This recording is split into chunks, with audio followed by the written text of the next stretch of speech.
Yaron, welcome to the Body Movement. Thanks for having me on. It's Thanks good to be for joining here. us.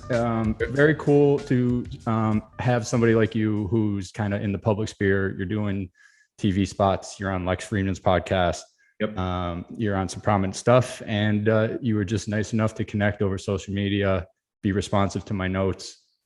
It's just very cool to see this podcasting space and people that are kind of out there willing to help others that are kind of growing.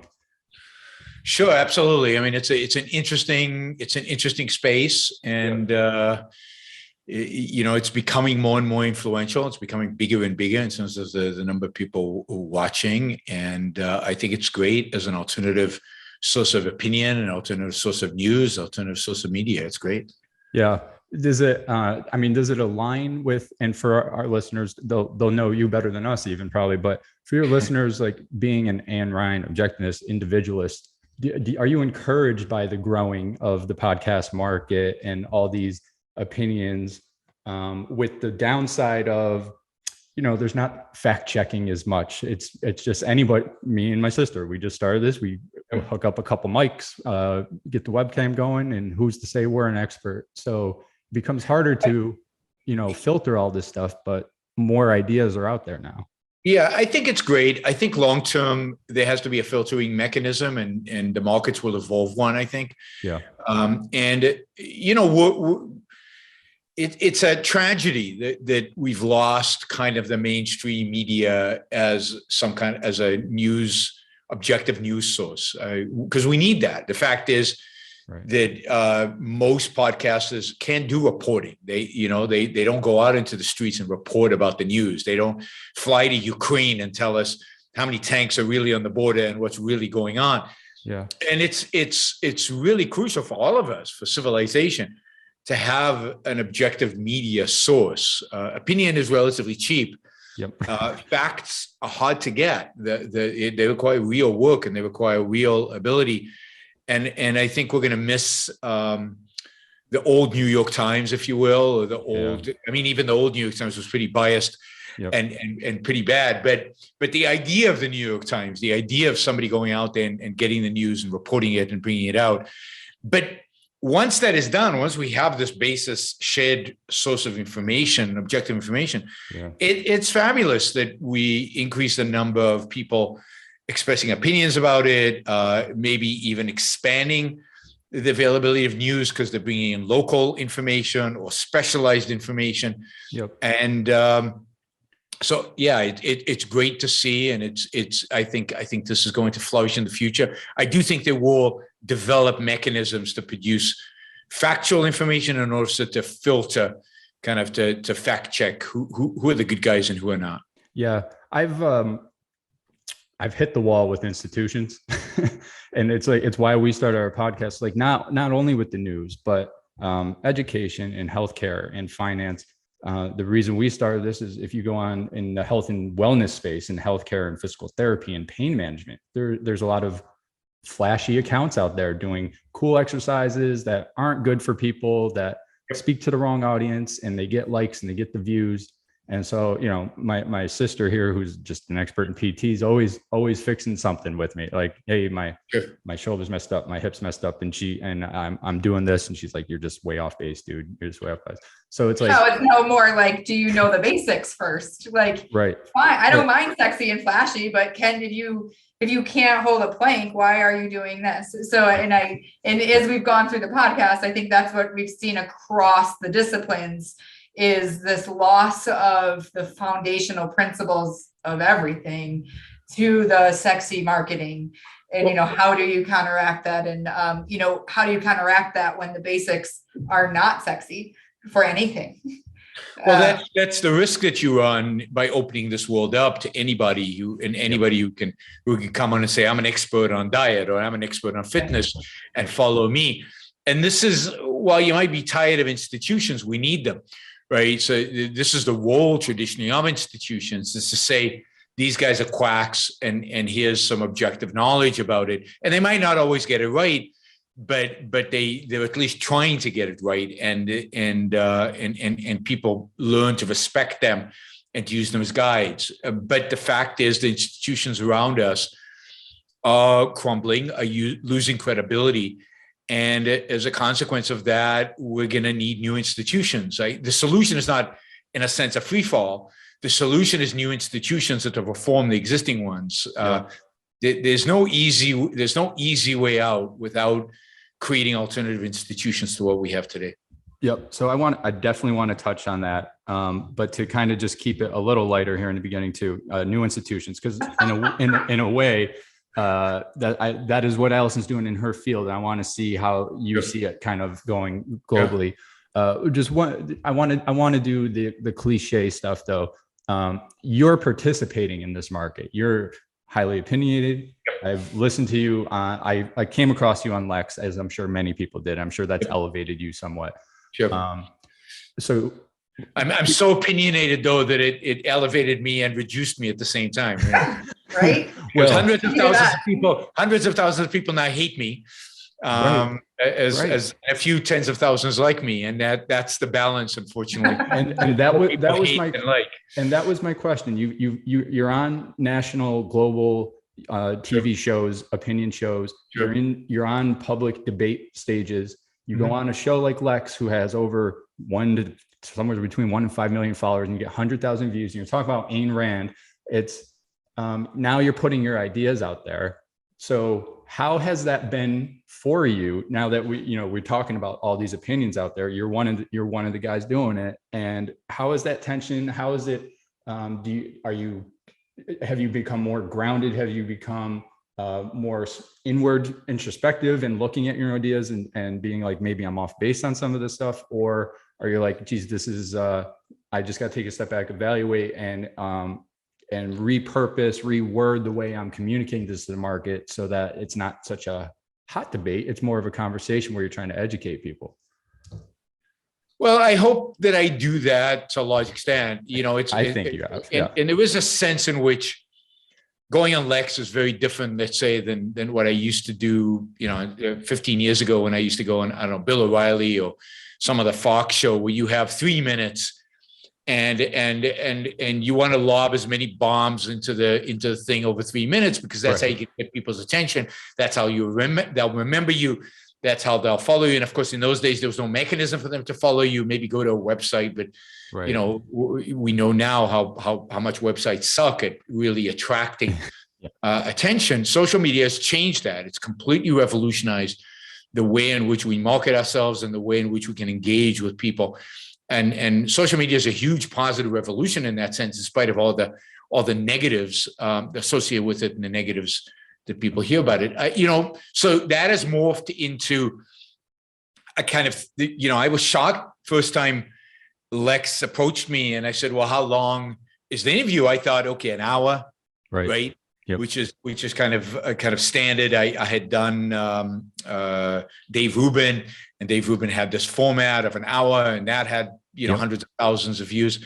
So and then he says, no, we'll just chat for 3-4 hours, and it was like, what are you nuts? How does that happen? Yeah. And yet the beauty of Lex and his ability is that he just lets it flow, and he's a great interviewer, and the 3 hours go like that, and you don't even pay attention. And of course, I love that format. It allows me to take very controversial ideas instead of lobbing bombs out there that provoke and create cognitive dissonance. Right. We can now walk through a whole argument. We can now discuss it, debate it. Yep. And I've been on this show now 3 times, twice with other people, with it kind of a back and forth, which I think also helps. So I love the format. I can't say that it's changed anything about me or about what I do. This is much more natural in a sense that I've always preferred the long format to a short format, and that you develop the skills. You have to, as a public intellectual, develop the skills to address either one, whatever is thrown at you. If somebody called me up today and had me on TV for 3 minutes, I could do that, although it's a lot less fun than sitting down with somebody like Lex and having a conversation. Yeah, it's really cool. And it's encouraging as like me and my sister, and we're a much more niche market. We're talking about injuries and pain management, healthcare. But you watch a show like that on YouTube and it's 3 guys sitting, talking monotone at a kitchen table, and people, I watched all 4 hours of you and Michael Malice. And a lot of people did. Yeah. And I didn't even realize it was going by. So it's encouraging that some feedback that I got from a couple of people, Alice, you didn't know this, is our they're like, your podcast is kind of boring. Like, you're just sitting there talking about plantar fasciitis for 45 minutes. I go, yeah, but somebody's going to watch that. There's a market for it. We got to hone our skills and get better at it, and et cetera. But the fact that somebody can watch just 3 people talking at a table about something like that, and you're getting hundreds of thousands to millions of views, I think is a sign in the right direction that the market is starting to do that filtering that you're talking about. Yes, and look, it filters in the fact that Lex has 1.4 million followers, or whatever the number is today. Yeah. But it filters in all kinds of direction, right? Joe Rogan has, I don't know how many people, 20 million people. And some of his stuff is good and some of his stuff is crap. And that's true probably of everybody. Yep. But the market is, what's interesting is that in a world of short attention spans, in a world where we've been told, I remember being told over and over again by marketing people, 3 minutes, everything has to be 3 minutes, do short videos. Yep. That suddenly 4-hour videos would generate hundreds of thousands of views. Yep. That's shocking. It turns the paradigm upside down. Yeah. And that's a good thing. So the fact that the culture is eager to embrace long format discussions, debates, maybe the next revolution will be people will start reading again. Yeah. Well, that's what by the way, that would be huge. But that's where I'm at in my my intellectual journey. Kind of started. There is no intellectual journey without reading. Sorry, people out there in podcast land, but if you don't read, you're not doing an intellectual journey, because the pacing of reading is completely different than the pacing of talking. When I read, I can slow down. I can read a paragraph twice. I can underline. Yep. And it's just like. Movies are not the same as novels, and the experience of reading a good novel is deeper and more profound than any movie you will watch, because it's so much more conceptual, because it takes longer, because you live in that universe, not for an hour and a half, but for days and sometimes weeks if the novel is long enough and powerful enough. So slowing down in certain aspects of our lives is a good thing, because it allows us to go deeper in terms of the knowledge that we're acquiring and experiences that we're acquiring. Yeah. I wonder, like in this journey, or what, everybody's journey in the social media and the books, and where, how we're flowing is, I almost see it as a journey of learning to be non-judgmental again. Like, I feel like everything has been like, so, and not being, having your opinions and being judgmental, but at the same time hearing things. So like a 4-hour conversation with people who might disagree with you and have different opinions is, stepping back and hearing these opinions and digesting them, like almost like you were saying, reading the paragraphs versus just be like, no, I don't like that. Yes, I like it. No, I don't like that. Like, hear it, see it, feel it. Where are people with that?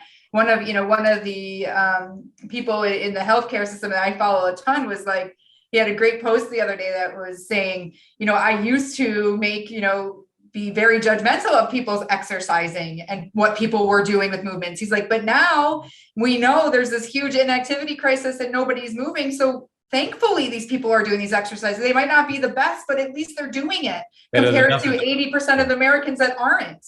Absolutely. So, instead of putting these people down who are trying to make a difference, let's make everybody rise to the top and not judge people so much and not be so polarized by the opinions, I guess, more so than let's hear each other and make a shift together as a culture versus you're right, I'm wrong, this is what it is, that's what it is. So I think a lot of this has to do with what it means to be judgmental. We have too many people in the culture have a tendency to judge emotionally and to judge on the moment and the instant and from a soundbite. I'm all for judging. We should judge everything. Yeah. But judging means, I think, to be thoughtful, considerate, take into account all the evidence, all the facts, and then make an evaluation.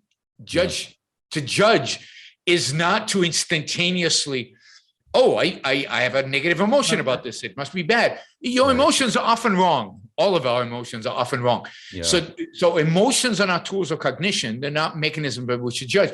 So we should judge, but we should judge rationally. And indeed, everything we do should be rational. And what we see is we live in a culture which is dominated by emotion, dominated by gut, by whim, by doing whatever I feel like doing and whatever I feel like, and judging based on emotion. I'd like us to move to a judgmental culture, but where the judgment, the source of that judgment is thought. Yes. And that can be fast. You can't judge people fast that way. You have to listen to them. You can't judge an argument without understanding the argument, listening to the argument. So I might say that is a horrible, evil argument, but I better know what the argument is before I say that. Right. In that sense, we need to slow down. Yeah. And there's nothing wrong with saying something's evil if you've thought about it and put it. When one of my friends asked how I got you on the podcast, I said, I just emailed and asked him. And then jokingly I put ... And I said, and I told him I'm sick and tired of communists. So it's just like, I didn't do it. I mean, I'm very open to being on people's podcasts because, you have a different audience than I do. You have a different audience than a lot of the other podcasts I do. Right. It's a great way to just engage with new people and to be exposed to new people. And so believe me, there are a lot of people who hate communism that I would not go on their podcast with them. So, right. Fair enough. Yeah. Yeah. So now that we kind of talked through that market stuff, I'd love to get into, so I've recently had Ayn Rand's books for many years. By the way, it's Ayn. Ayn Rand. Yeah. Tomorrow I might've been saying today I might be saying Ayn, and then tomorrow I would say Ayn. So yeah. In any event, I've been reading her. I've read her books in the past year. I had them for many years. Again, your appearance on Lex with Michael Malice kind of turned me on to that, in your first appearance too. You said, reading her stuff just kind of made sense to you. Like you read it and you didn't know what was kind of off in the world, and you read it and you're like, all of a sudden it kind of hits a little different. You're like, yeah, she kind of touched on that stuff. Our podcast, the body movement, and BODY stands for Built on Developing Yourself, where own your health. Take it back. Don't be reliant on the healthcare system. Yes, we've made great advance in medicine, but they're monetizing our illness these days. The food industry is kind of a little bit corrupt and incentivized to market. So we're saying the way to compete with this market is to build new institutions with the way Allison's doing it, stepping out of the healthcare system, building a cash-based practice where she just offers it's capitalism, it's free market. Come see me, no health insurance. So this idea of individualism, objectivism is attractive to me. I think I'm kind of almost fully into it. I'm still exploring it. Have you seen, again, you got a lot of, you said you got a lot of elevation and a lot of hate after your first couple appearances on Lex. Have you seen it? Is it split 50-50 on getting these ideas out? I mean, clearly it's 80-20 with 80 people hating and 20 liking, at least maybe 90-10. Yeah. I mean, look, so I go on Lex, maybe on the first appearance, I get 1,000 additional followers. Yeah. Out of, 300,000 people who viewed it. Yeah. Right. And then viewed all the clips and all that. So I'm getting a tiny fraction. The same thing happened with Dave Rubin. I'm getting a tiny fraction. It's better than nothing, but I'm not convincing 80%. I'm not convincing a majority. I'm not even convincing half of the people who hear me to investigate further and to want to do more. No, look, what Ayn Rand offers and what I try to promote are ideas that go against the mainstream, against everything that people believe in the deepest parts of their psyche. That is, it's not just a different business proposition or a different even political view. It's a different view of the world, about the purpose of your life, morality, and that is a real challenge to people in terms of their ability and their willingness to engage. Yeah, and that's just crazy to me. And and then, recently in your most recent one with Yaron, you mentioned, that you are kind of feel like you're losing this battle of preaching this stuff. So I don't know how you see this, but is the way to keep doing it is just to keep appearing and talking about it, is the way to kind of preach this message? Is it building a better community? It's something I think I'm on board with, and I want more of those debates to keep happening. But if there were 1,000 people like me, or who agreed with me, who are committed to being public intellectuals, or committed to bringing these ideas into the, I think we would win. Yeah. It's a numbers game to some extent, right? I mean, I might piss off 80% or 90%, but maybe somebody else arguing the same ideas would do a better job, or appeal to a different segment, or if they hear it in different voices from different people repeatedly, it would have an impact. Or for those of people who are out there who are just followers, maybe they just become followers because, hey, a lot of people are saying this. Yeah. So there is a sense in which it's a numbers game. Part of my job is to help train more people who can do this, who can get out there and articulate these ideas. Yep. It takes a long time to change a culture. Yep. It's particularly when you're trying to change it fundamentally, you're challenging the fundamental beliefs of the culture. Yep. That's going to take a long time, and it requires a lot of work and a lot of effort.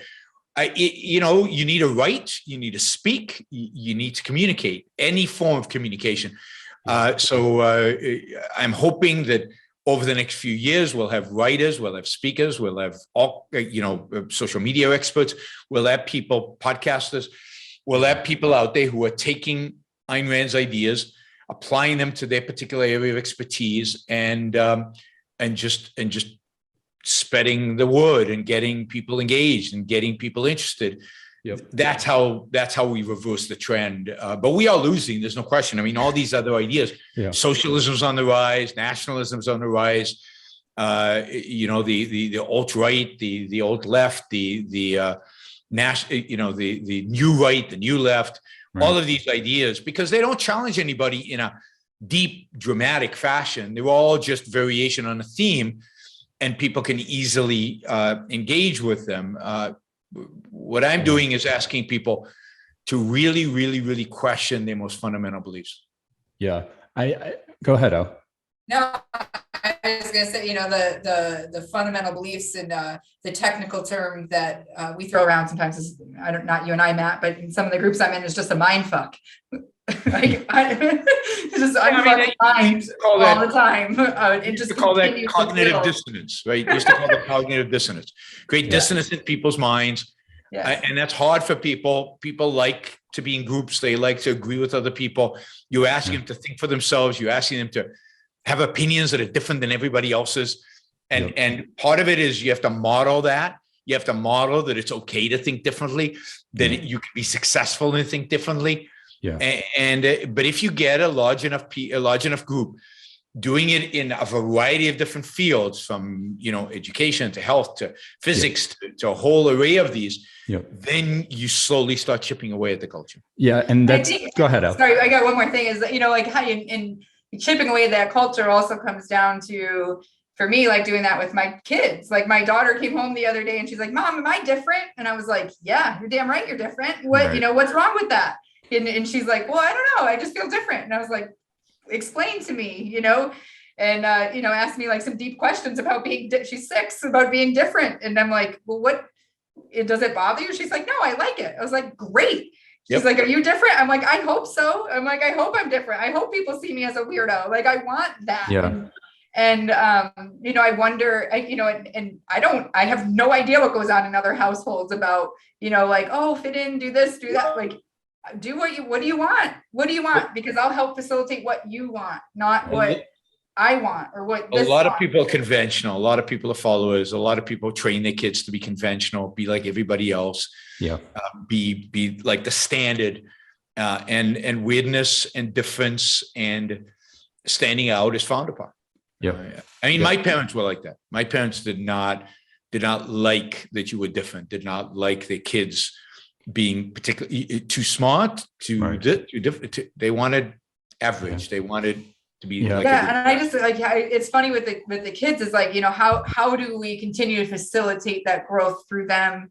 Like it's to the point where, like when we talk about school and doing homework and all that, like, yes, we're doing that. We come home, we do our homework, we're doing our things. And, I question some things about the homework. Like, my daughter just likes to get it done and throw it away. And I'm like, okay, is it too easy? What is it? What's not, what you like about it, and, yes, we're doing our homework and handing in, but it's like, growing up, we were all like, grades are the most important thing. And now I'm like, in my head, like, I don't know, like, I don't know, like I have kids I know that I treat that, aren't the best in school, but they're awesome kids and they're doing great things. And, what can they do is so far beyond like what your grade in school is. And, really, for me, changing my perspective on that from the way we grew up, and not saying I don't want my children to succeed, but it looks different these days than it did 20 years ago. And how do we keep up with those thought processes? Yeah. Other than having conversations and reading and developing our own judgments, if you will.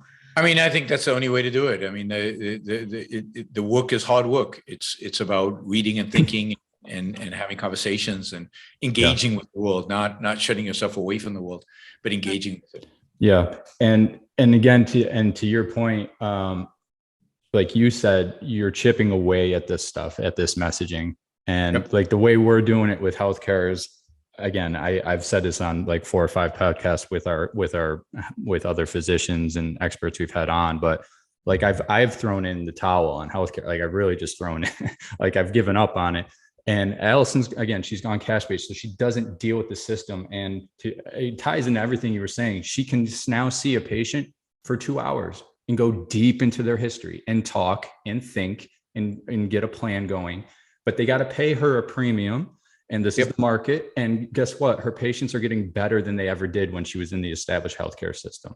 There's no question that that's true. The challenge, of course, is how do you scale that? And you can't scale it unless you change the system. And this is why it's important to fight for the right ideas. And it's about fighting for freedom. It's about fighting for the government getting out of the healthcare business completely, zero interference from the government, getting rid of Medicare and Medicaid, which is pretty radical. But that's what it means to get the government completely out of healthcare. And then letting the market evolve. And who knows how the market will evolve, what new institutions will arise, what new payment schemes will arise. I think insurance is really, really important, but not the kind of insurance we have today, which pays people from dollar number zero, or the kind of insurance today, which is heavily regulated, heavily controlled by the government. You only can sell insurance policies that the government approves of. But imagine a real free market in it where people are offered catastrophic insurance. So only, if really something really, really bad, just like auto insurance, right? You don't pay for every little fender bender on the insurance doesn't cover it. They don't cover the oil changes. They pay you if like the real reason to have an auto insurance is if it's a total wreck, right? If you go into the hospital, if you have surgery, $100,000, a lot of money, right? To pay for something 100%. Big like that. But the fact is that most things in healthcare don't cost $100,000. Most things in healthcare, most people can afford, and they don't need insurance that covers them from $0. They can pay out of pocket, particularly if they stop having to pay into the system through, 50% marginal tax rates, through Medicare, through all of the stuff that the government sucks from us. And in a free market, what happens to prices? The fact is, what happens to prices because of competition is prices come down. They don't go up. So if Allison faced a lot of competition, she would have to reduce prices because of the competition, right? So that's the reality. Or perform better. Or perform better. Or something. The incentive to perform better, we mean. But competition drives down prices and up quality. That's what happens, and that's great for everybody, right? So. What we need is to get government out of healthcare, but to get government out of healthcare requires a whole chain of reasoning that goes back to a view of government, a view of the economics, but also a view of ethics, a view of what is just and what is right and what is wrong, to a view of epistemology. That is, how do we know anything? How do we know what's right? How do we know what's wrong? How do we know what's a fact? How do we know what's so? Yeah. The real battle is a philosophical battle in order to free our healthcare system, right? But that's what we ultimately need to do is to completely revolutionize healthcare, finance, education, everything, right? Everything. Yeah. The government has its hands today in every single aspect of our life, and it needs to get out. The only thing government should do is protect us from frauds and criminals. Everything else we can do voluntarily between us, better, cheaper, and more effectively. Yeah. And that, I mean, again, that's exactly what I was doing. And then we had a dietitian on a couple episodes ago, and she's doing her own thing in the nutrition world. And it got me thinking of Atlas Shrugged in, Galt's. I mean, think about nutrition. Why the hell does the government have a food pyramid? Why is the government telling me what's good for me and what's not for me? And to what extent do you think that food pyramid is impacted by the dairy lobby, which is pretty powerful in Washington, you'd be surprised, or by the wheat lobby, or by the corn lobby? We know the corn lobby is influential with ethanol, which impacts gas prices, right? So, I mean, and the sugar lobby, there's a massive sugar lobby in DC, which makes, by the way, corn syrup cheaper than sugar because of the corn lobby. I mean, it's so convoluted and so complicated. Yeah. But the fact is that so much of the health advice we get from government and so much of the nutritional advice we get from government is driven by particular lobbies and particular political agendas. Like the the wheat and corn farmers are huge because they dominate the Midwest, right? They're all over the Midwest. So if you're a senator from Kansas, are you going to have a negative opinion of corn or ethanol? Of course not. Now, should you have an opinion? Should any politician ever have an opinion about corn and ethanol? My answer to that is no. I agree. Politicians should not have a position about food, about nutrition, about health, about diet, about exercise, about anything. Right. Because it's none of their business. That's something I take care of for myself. And I don't need guidance for a politician who has about the knowledge of a second grader as applied to almost anything in life. I mean, these guys are not smart. They're not knowledgeable. They're not well educated. The technical term for most of them is morons. I mean, they are power lusting idiots, right? And we've given them power. We've given them power over every aspect of our lives. It's wild. Only thing they should be concerned about is protecting us. And even then they're not qualified. We need better politicians, right? Than what we have today. So I believe better politicians are possible, but not if they have to run every aspect of our lives. If you ask people to run for politics and say, what's the qualification? That you can run other people's lives. Well, only bad people are going to want that job. I don't want that job. I don't want to run your life.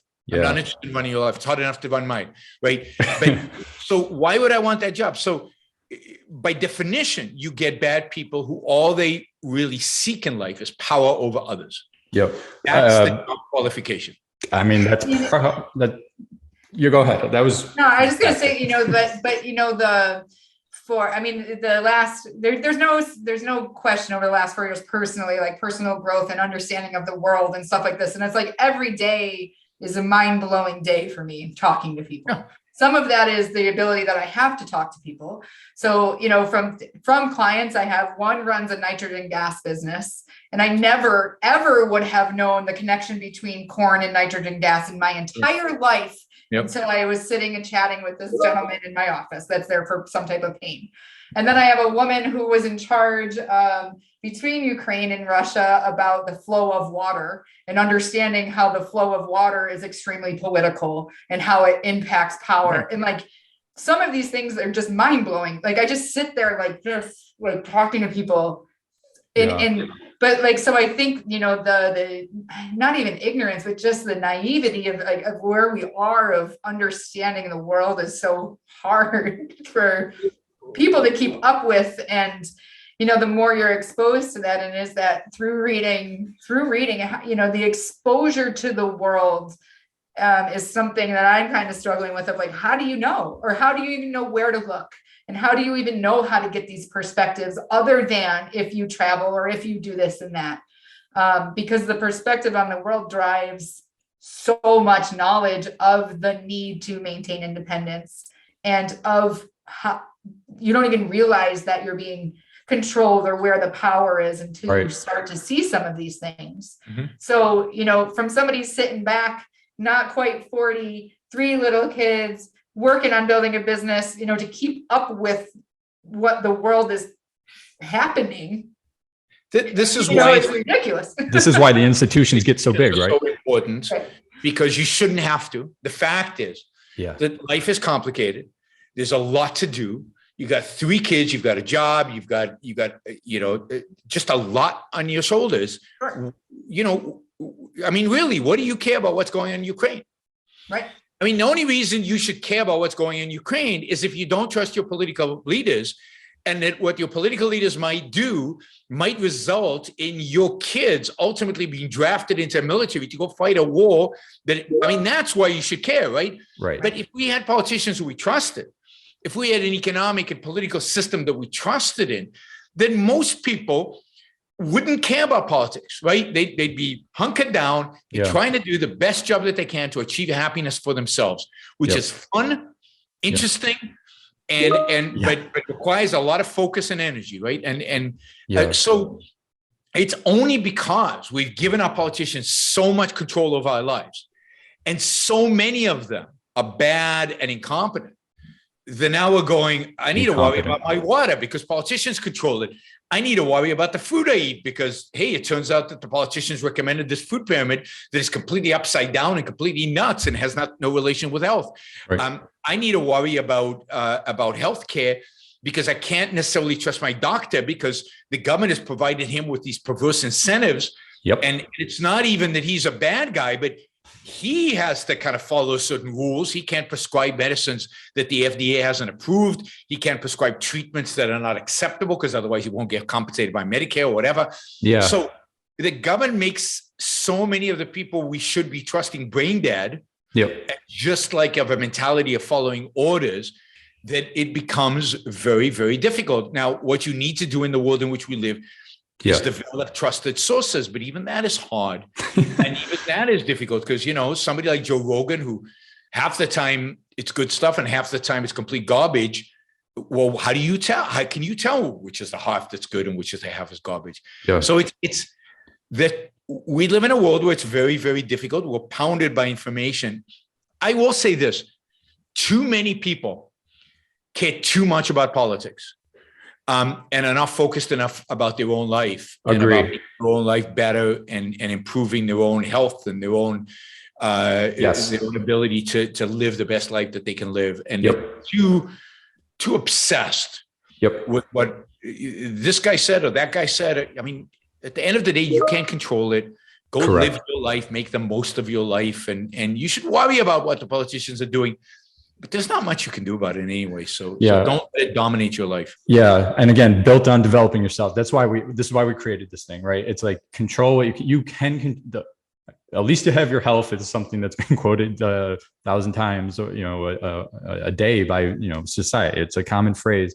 That's kind of our message that I think scales across all the institutions. If you can manage your own finances, which is a whole nother thing. But if you can keep a budget, if you can save more than you spend, if you can take care of your health, if you can eat right, and you feel the best, now you can make a dent in maybe your local community.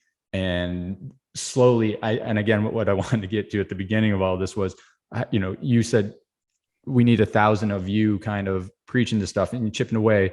I don't think in our lifetime, and even me, mine and Al's, that we're going to see anything material change, but can you get it from a 1 to a 4 on the 1 through 10 scale? Can you get it from a 2 to a 6 in at least in your little communities? And hopefully that allows that scaling to happen that you were mentioning, like how do you get it to scale by building those little communities in your own networks, and hopefully that forces the institutions to compete with the success you're having. Maybe. Yeah, what we need to do is slow the deterioration away from liberty and freedom and rationality towards irrationality and authoritarianism, and then start reversing the trends. But both of that is difficult right now. The battle is to slow our descent into authoritarianism because that's where we're heading. Yep. And I fear that that's where this country's heading. That's where the world is heading.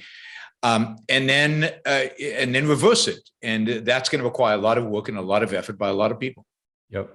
And it's encouraging because some of the guests we've had on in the health experts are going cash based. We did have a farmer on who does natural bison farming. They don't get certified USDA organic. They actually just write an affidavit on their website. We're better than organic. Here's everything we do. You can trust us or not. And they pass that savings of not having an official come out and inspect their farm and pass that cost on to us. And they're like, you can trust us or not. And then they've built a distribution network with other local farmers that don't do bison, that do poultry, that do elk, that do rabbit, and say, we have the distribution set up. We'll buy your stuff at a premium so it doesn't get lumped in with the industrial farming, because then it just goes to waste all your hard work. Something like that was really encouraging to hear. We had her on a couple episodes ago, but again, the scaling is like, okay, we got to amplify that and inspire people to step outside and do it. And then it becomes scalable because it's decentralized, I think. I mean, my view on that too is you have to be careful not at the same time to demonize industrial farming, because the fact is that industrial farming feeds the world. And yes, it's not ideal. It's not the optimal diet, but it's, people are living longer. We'd love them to live a lot longer, but life expectancy has doubled over the last 150 or so years. People living better, healthier lives than ever. Yep. And not everyone can afford kind of the optimal diet. So it goes back to Allison's point about better to move, even if it's not optimal, than not to move at all. Sure. It's better to eat, even if the food is not optimal, than not eat at all. And generally, I think technology can help us improve the quality of our food, improve the quality of our of what we consume. We don't have to demonize technology while promoting, let's say, better food. I think that's a dangerous trend among kind of people who advocate for organic or so on. Yeah, of course. And then, and again, it was just encouraging where they weren't necessarily demonizing. And the bison farmer, she did give credit to the produce industry, and organic does mean more there than it does in the meat industry. And they can do that at scale. So there was some good stuff that came out of that on both sides. Good. But it, again, the regulations around it, the fact that having that certified organic by the USDA, she's like, on meat products, it doesn't even really mean anything. Mean anything. So there's definitely that fine balance that we totally get that. And again, you mentioned that you're seeing, and we all are, we've all said it on the podcast. We're seeing this in finance and education, in healthcare, in other institutions, probably even the prison system. And you could go on and on. Yourself being in finance, you got to be just kind of throwing your arms up these days, right? With everything. I got my MBA in finance. And again, I know you're managing your portfolio probably pretty well because you understand all the constraints, but there's probably too many constraints. Yeah, I mean, the constraints are ridiculous and they're only growing. But look, nothing's really changed in a fundamental way in finance for 100 years. I mean, industry's always been regulated. Yeah. We've had a central bank since 1914. Yeah. We've had the FDIC since 1933 or 34. The government has always had a heavy hand into finance because of how important finance is and how significant finance is. So, it's getting worse because the more it does, the bigger it grows. The more you overlay regulations over regulations over regulations, the more hazardous it all becomes. Yeah. But you find, like in any other field, you find a way to navigate all that and to do the best you can within the constraints that are being placed on you. Yeah, for the average American trying, raising a family of three, or just coming out with a little bit of student loan debt. I think the wealth gap that's been mentioned is a real thing that's happening. But you should never worry about gaps. Who cares about the gap? So some people are richer than you. So what? Of course. I mean, Good for them. Yep. What's important is, are you being rewarded for the additional productivity that you provide? Right? Are you being rewarded in proportion to the productivity? And then the other question is the gap a consequence of productiveness of people producing, or is the gap a product of government manipulation? And that's and that, of course, is a question. Right. And it's not clear to me, right? I mean, would the gap be bigger in a free market or smaller in a free market? I don't know. I don't care. In a free market, I don't care about gaps. All I care about am I being rewarded for my productivity, and do I see a path for me to get better, to achieve things? The challenge today is, if what do you do with your money, right? The challenge today is you're trying to raise a family, you're trying to put away some money, you want to send your kids to college, you want to save some money for retirement. How do you do that when interest rates are zero, when the stock market is all over the place, when inflation is 7%, right? I mean, money sitting in the bank, basically you're losing 7% on that money every year that you have it in there. How do you manage your finances in a world like this? It's very, very difficult. The only way to do it is to take on risk. But then if you take on a lot of risk, there's also downside, right? Risk means downside. So sometimes you get clobbered. To me, that's the challenge. But we focus too much on gaps and too little on opportunities. I agree. The real question is, do you have an opportunity for betterment? Do you have an opportunity to rise up? Do you have an opportunity to save money for your kids? Are your kids going to be better off than you are if you take the right actions, and if they take the right actions? Those are the real questions to be asking. Yeah, and I referenced the gap because of when you isolate all the variables out. I am of the opinion that some of this regulation, some of this centralization, some of this printing money and quantitative easing is benefiting the people that are already kind of well off, and puts a few more hurdles in front of the common Joe. It's not that they don't have the opportunity, it's not that they can compete in this market, but to your point with all these other institutions, it's a few more regulations of devaluing a currency where the person at the bottom of that is going to strive for something, doesn't have the assets that are going to appreciate at a rate that's going to allow them to compete at a level over time and generationally. That isolation. I don't know if you look at that at your firm too much, but that's where I start to look at. And I know you're not a big from your podcast with Lex and Malice, that you're not the biggest like Bitcoin guy, but that's where I see maybe something like that at least provides a little bit of a hedge against this system of where you look at what's happening right now. Bitcoin's down 50%. It is. So it's not a hedge. It's actually worse than the market. If you own stocks, you're down maybe 10%. If you own Bitcoin, you're down 50%. So, I think it's very dangerous to sell Bitcoin as a hedge. It's a speculative asset. It might go up, it might not. You're taking on a huge amount of risk and a huge amount of volatility. And some people are going to make a fortune, have already made fortunes off of Bitcoin. And other people are going to lose a lot of money, right? I mean, if you got into GameStop when it was a meme stock at the bottom and you sold at the top, you did great. But if you held it all the way till today, you didn't do great. You lost a lot of money. GameStop is down over 50% from last January, right? So I think an important point is there are no get rich quick schemes out there. I agree. Some individuals get rich quick by chance, because always lucky people win the lottery. So people bought Bitcoin to some extent by accident at the right time and sold at the right time or whatever. Same thing with GameStop or whatever.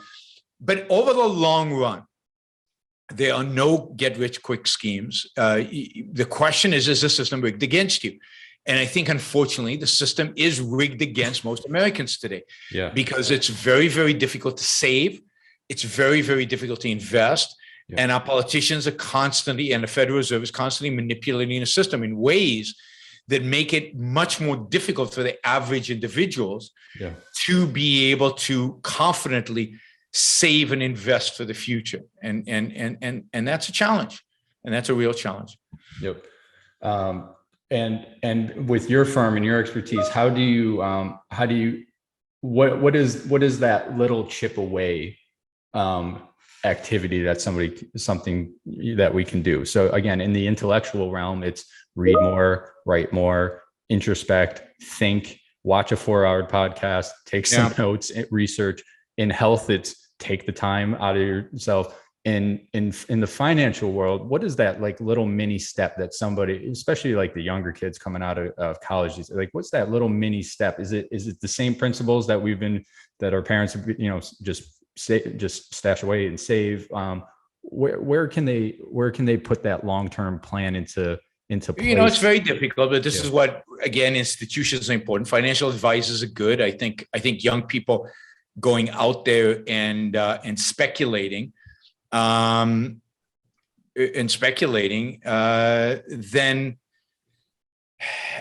that's not the solution. That's not how you're going to get successful in life. What you need is a steady, long-term program. A steady long-term program really means it means having a diversified portfolio, not day trading, letting experts do their job, and not pretending that you know how to invest because physical therapy, right?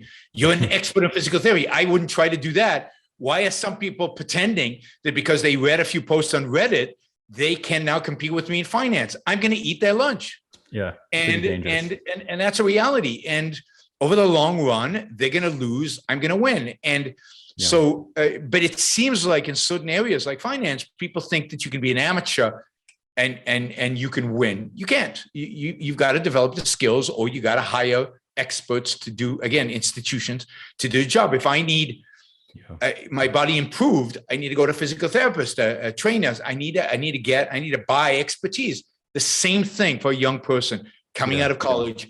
You want to start saving, then you've got to, you maybe in the beginning, you don't have enough money to hire a financial advisor, but at some point you've got to get advice, maybe, or at the very least take a finance course, but don't try to be a day trader. Day trading is for suckers.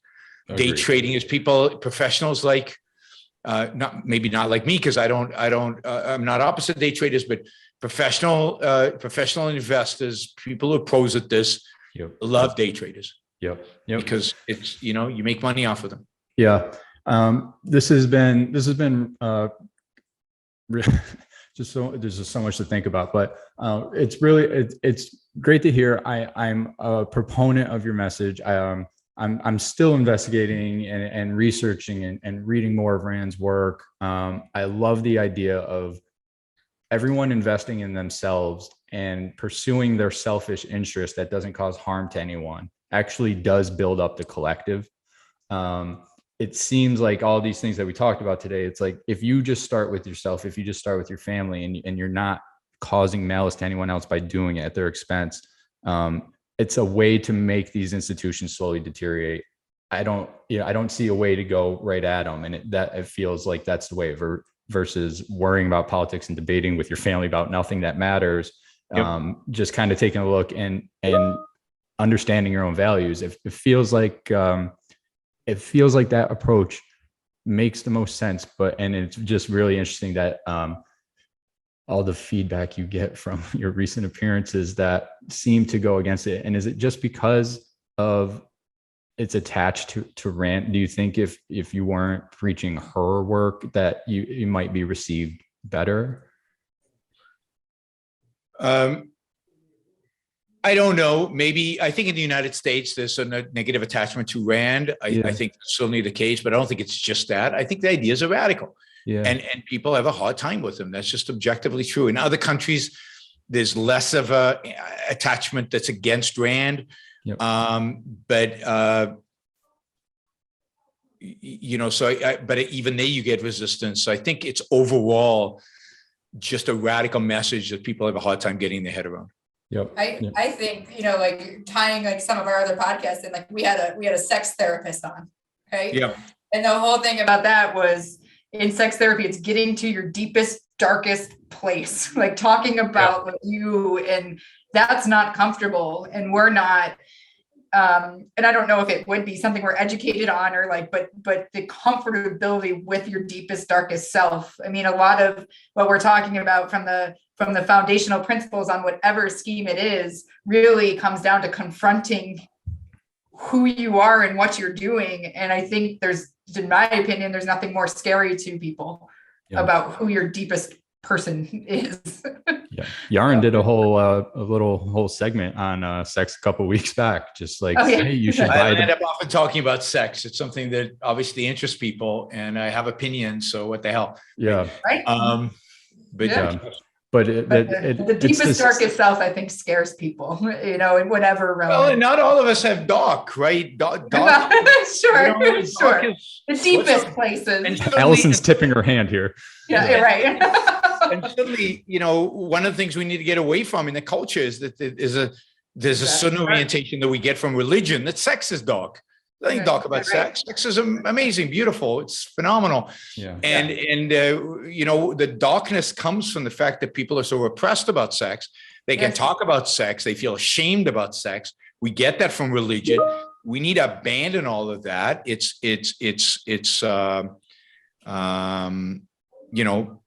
Anyway, that's what we need to. It's part of this agenda is to get it right. Yeah, and I love that. I like the calling me out in the darker spot, because I like sometimes Matt will say things and I call him out. I'm like, but it's not that. It's not dark. It's beautiful. There's, and that's the same thing. Like, for people in mental health to be able to talk about that freely. Like most people have some type of mental health. Like it's not even an abnormal, like it's a normal. And how do we flip those abnormal things to being normal? How do we change it, in the sex world, being uncomfortable talking about sex, but our kids are comfortable playing games where they're shooting people in the face with guns? Like what, what makes sense about this stuff? We're much more comfortable with violence than with sex. Violence should be like, oh my God. That boggles my mind. Yes.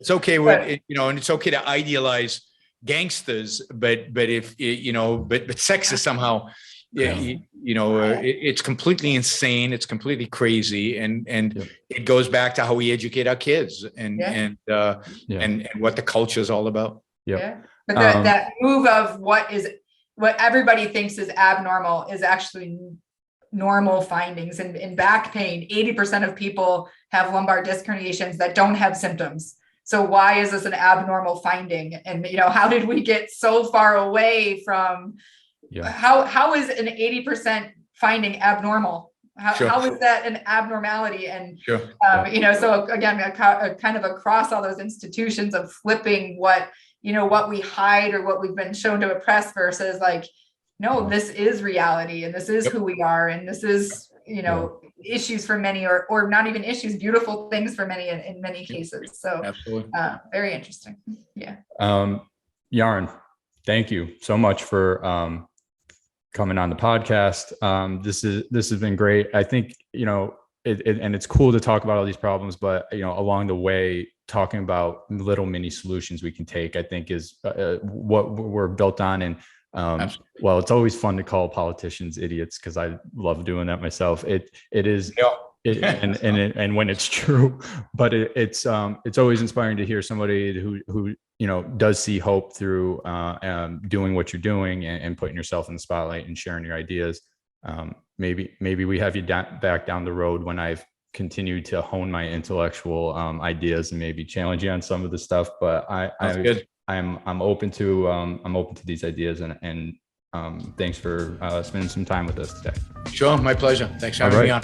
Everyone, hit like and subscribe down below, and we'll see you on the next episode. Appreciate it.